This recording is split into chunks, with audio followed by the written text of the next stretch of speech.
ওসমান হাদির মৃত্যুর জন্য দায়ী হলো নাহিদ ইসলাম, দায়ী হলো হাসনাত আবদুল্লাহ, দায়ী হলো আসিফ মাহমুদ সজীব ভুইয়া, দায়ী হলো মাহফুজ আলম, দায়ী হলো নাসির উদ্দিন পাটোয়ারি, সামন্ত ইসলাম সহ যারা নিজেদেরকে জুলাই বিপ্লবের নেতা দাবি করে, এরাই মূলত দায়ী। বিপ্লব সংগঠিত হওয়ার পরে এরা সেনানিবাসে যে বঙ্গভবনে যে সরকার গঠন করে, অথচ সেই দিন যদি শহীদ মিনারে অথবা ঢাকা বিশ্ববিদ্যালয় ক্যাম্পাসে সরকার গঠন করা হতো, তাহলে আজকে ওসমান হাদির মৃত্যু হতো না, ওসমান হাদিকে মৃত্যুর সাথে পাঞ্জা লড়তে হতো না, বিপ্লব ব্যর্থ হয়ে যেত না। এরা অনেকেই উপদেষ্টা হিসাবে যোগদান করেছিল, কিন্তু অত্যন্ত দুঃখ পরিতাপের বিষয়, এখনো পর্যন্ত খুনি স্বৈরাচার শেখ হাসিনার দোসর, শেখ হাসিনা কর্তৃক নিয়োজিত রাষ্ট্রপতি বহাল তবিয়তে আছে, বহাল আছে।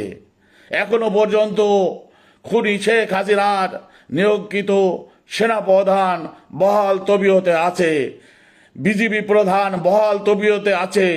প্রতিটি জায়গায় সরকারি আমলা থেকে শুরু করে সরকারি দপ্তর, পরিদপ্তর, অধিদপ্তরে খুনি হাসিনা কর্তৃক নিয়োজিত সবাই এখনো নিয়োজিত আছে। দুই একটা জায়গায় সামান্য পরিবর্তন হয়েছে, চোখে ধুলা দেওয়া হয়েছে, কিন্তু স্বৈরাচার, পতিত স্বৈরাচার খুনির দোসররাই এখনো সব জায়গায় অবস্থান করছে। তাই আমি নির্দ্বিধায় বলতে চাই যে আজকে যারা নাহিদ ইসলাম সহ যারা নিজেদেরকে বিপ্লবের নেতা হিসাবে দাবি করে বিভিন্ন সুযোগ সুবিধা ভোগ করেছে, দল গঠন করেছে, উপদেষ্টা হয়েছে, এই ওসমান হাদির মৃত্যুর জন্য, ওসমান হাদি আজকে মৃত্যুর সাথে পাঞ্জা লড়ছে, গুলিবিদ্ধ হওয়ার জন্য এরাই দায়ী। এদের অবশ্যই সবার সামনে জবাবদিহি করতে হবে। তারপরে তাদেরকে ভূমিকা নিতে হবে, তাদেরকে পরিশুদ্ধ হতে হবে, তাদেরকে অনুশোচনা করতে হবে, করে তাদেরকে এই পাপের প্রায়শ্চিত্ত করতে হবে। প্রেসিডেন্ট, তথাকথিত প্রেসিডেন্ট চুপ্পুকে সরানোর মধ্য দিয়ে, সেনাবাহিনী প্রধানকে সরানোর মধ্য দিয়ে, স্বরাষ্ট্র উপদেষ্টাকে সরানোর মধ্য দিয়ে, পররাষ্ট্র উপদেষ্টাকে সরানোর মধ্য দিয়ে আজকে যে উপদেষ্টা পরিষদ দেখছেন সব হলো তাবেদার, ভারতের দালাল। এক একজন মেরুদণ্ডহীন, কেউ কোনো কাজ করতে পারছে না।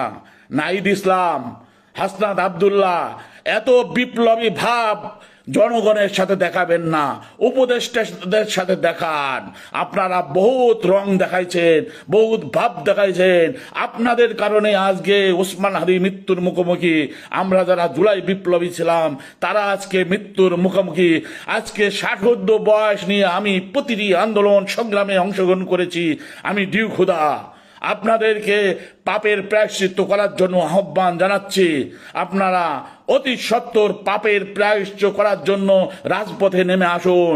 বিপ্লবীদের জায়গা ওই বঙ্গভবনে না, বিপ্লবীদের জায়গা ওই গণভবনে না, বিপ্লবীদের জায়গা আরাম আয়েসে না, বিপ্লবীদের জায়গা রাজপথে।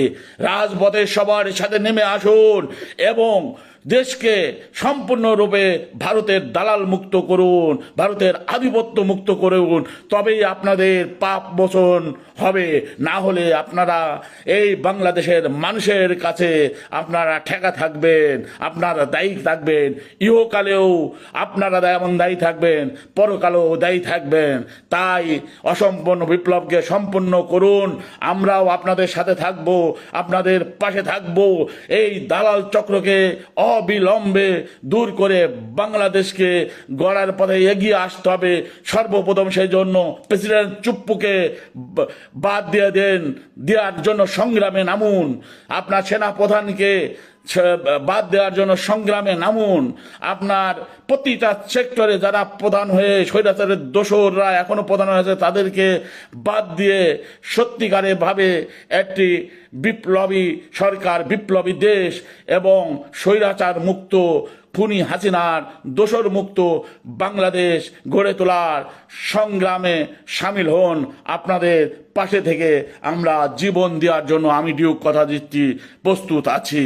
আপনাদের আহ্বান জানাচ্ছি, আপনারা নেমে আসুন, আপনারা নেমে আসুন, আপনারা রাজপথে নেমে আসুন এবং আন্দোলন করে, যে আন্দোলন করেছিলাম আমরা, যে দেশকে বৈষম্যহীন, নিরাপদ এবং দুর্নীতিমুক্ত করব এবং সবার জন্য সুখ শান্তি সমৃদ্ধি নিশ্চিত করব, আসুন সেই পথে নেমে আসুন। ডিউ খুদা, বাংলাদেশ জিন্দাবাদ।